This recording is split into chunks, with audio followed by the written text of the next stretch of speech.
рӯзатон бахайр ва пурфайз бошад корбарони гиромии озоди видео. умедворам дар ҳар куҷое ки ҳастед хубу саломатед ва албатта ҳамроҳ бо радиои озодӣ ки пайваста талош мекунад шуморо дар ҷараёни хабарҳои тоза бигзорад.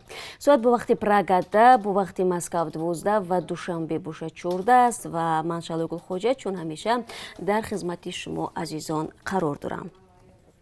Кумитаи андози Тоҷикистон хабар дод ки шабакаи иҷтимоии Фейсбукро ҳамчун андозсупоранда сабти ном кардааст.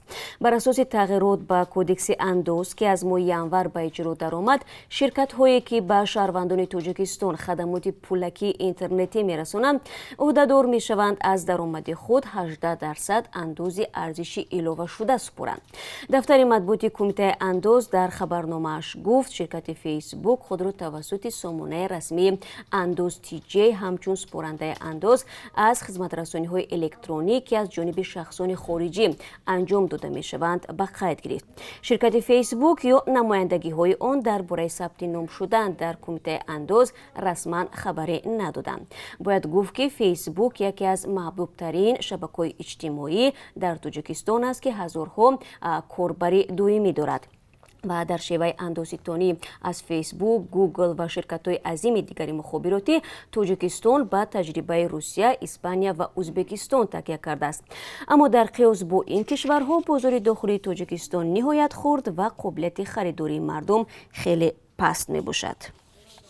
Пойгоҳи ислоҳ сомонаи марбут ба Муҳаммад Иқболи Садриддин, яке аз фаъолони мухолифини тоҷик, рӯзи 1 март барои чанд соат аз кор мондааст.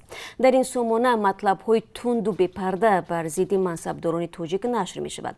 мақомоти Тоҷикистон ба навиштаҳои он вокуниши расмӣ намекунанд, вале расонаҳо ва тарафдорони ҳукумат он ва раҳбарашро ҳадафи маъракаи шармсоркунӣ қарор медиҳанд. Дар тафсири онҳо ислоҳ яке аз расонаҳои ҳизбӣ дар Тоҷикистон мамнӯи наҳзати исломӣ дониста мешавад.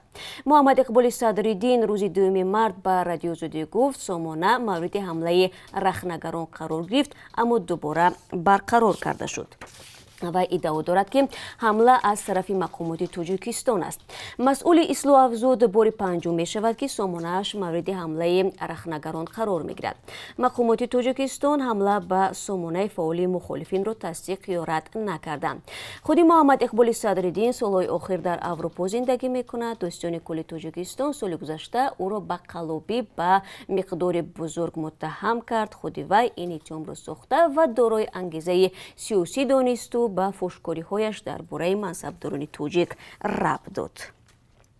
Узбекистон мехоҳад парвозҳои доимӣ бо Русияро барқарор кунад. бо ин ҳадаф мақомоти узбек тамоми маълумотро дар бораи вазъи мавҷудаи эпидемиологии COVID-19 дар ҷумҳурӣ ба комиссияи махсуси Русия оид ба мубориза бо коронавирус фиристодааст.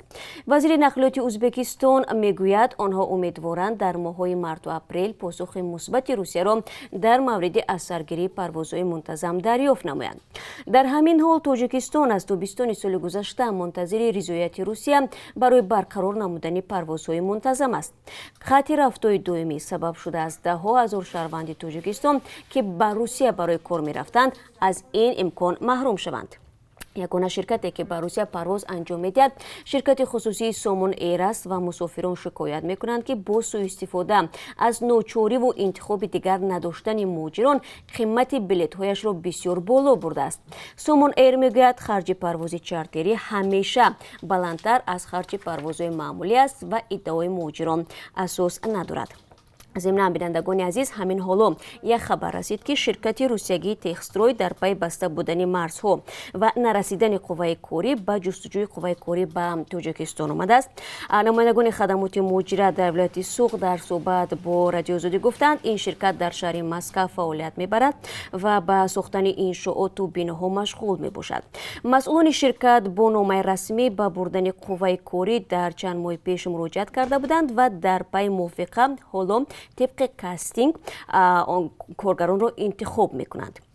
ва Николай Попов раҳбари ин таҳр мегӯяд, тибқи барнома онҳо аз Тоҷикистон 1000 нафар қувваи кориро ки интихоб мешаванд бо ҳавопаймоҳои чартерӣ интиқол медиҳанд ва маоши моҳонаи коргарон аз 20 000 рубл шурӯъ мешавад ва маблағи роҳгирову патенти худи коргаронро ҳам бояд ин ширкат супуранд.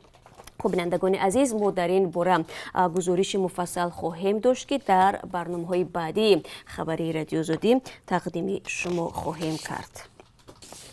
سال گذشته در توجیکستان 240,000 نوزاد به دنیا آمده شماره توجیکان را 2% زیاد کرده است. به همین ترتیب تعداد اهالی توجیکستان تا 1 ینوری امسال به 9,504,000 نفر برابر شده است. در سال 2020 افزایش بیشتری اهالی در ولایت ختلون ثبت شده است که نزدیک 83,000 نفر را تشکیل می‌دهد. میزان فوت در کشور 42,000 نفر بوده است. توجیکستان از جهت سرعت افزایش اهالی در میان کشورهای پسو شوروی در جای اول می‌ایستد. طبق پیش‌بینی‌های مقامات توجیک تا سال 2030 شماره ساکنان به 11 میلیون کس خواهد رسید. سازمان فریدم هاوس و یا خانه آزادی میگوید پاندمی کرونا ویروس وضع ناروشن اقتصادی و نیزه‌های سراسر دنیا باعث کاهش میزان آزادی در سال 2020 شد. گزارش سالانه این سازمان عمومی حقوق بشر که قرارگاهش در واشنگتن است روز 3 مارس نشر شد. مؤلفان گزارش میگویند سال گذشته شماره کشورهایی که بر پایه معیارهای این سازمان آزاد نیستند بلندترین در 15 سال اخیر بوده است. در بین کشورهایی که بیش از دیگران حقوق سیاسی و آزادی‌های شهروندی را از دست دادند، قرقیزستان و بلاروس نامبر شدند. عموما میزان آزادی‌ها در 73 کشور و از جمله هندوستان و آمریکا پایین آمده است. فریدم هاوس نوشته است که سال 2020 حامیان دموکراسی اکثرا در مقابل دشمنان خودکامه ناکام بوده از کمک بین‌المللی محروم بودند.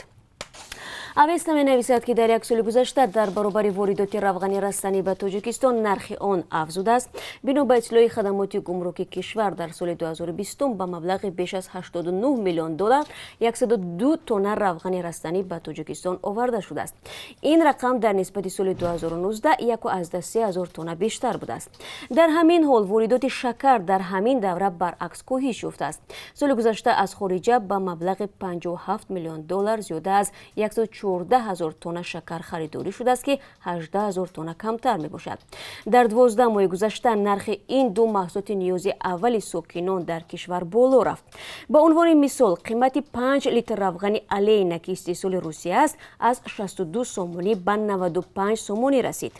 همچنین ارزش 1 کیلو شکر از 6.5 سومونی تا به 9 سومونی دکه خورد. در اداره‌های دخلدار روند مذکور را به گران شدن این محصولات در کشورهای استحصال کننده و وجود مشکلات واردات در شرایط کرانتین پاندمی کرونا ویروس ربط دادند. امور استحصال روغن و شکر داخلی دسترس نیست. در تاجیکستان اساساً روغن پخته تولید می شود. قبلا وزارت صنعت تاجیکستان خبر داده بود که با مبلغ گذاران خارجی عاید تأسیس کارخانه استحصال شکر در داخل کشور گفت و شنود جریان دارد. با گفته این وزارت برای تأسیس چنین کارگاه میدان‌های بزرگ پرورشی لبلب ضرور می شود.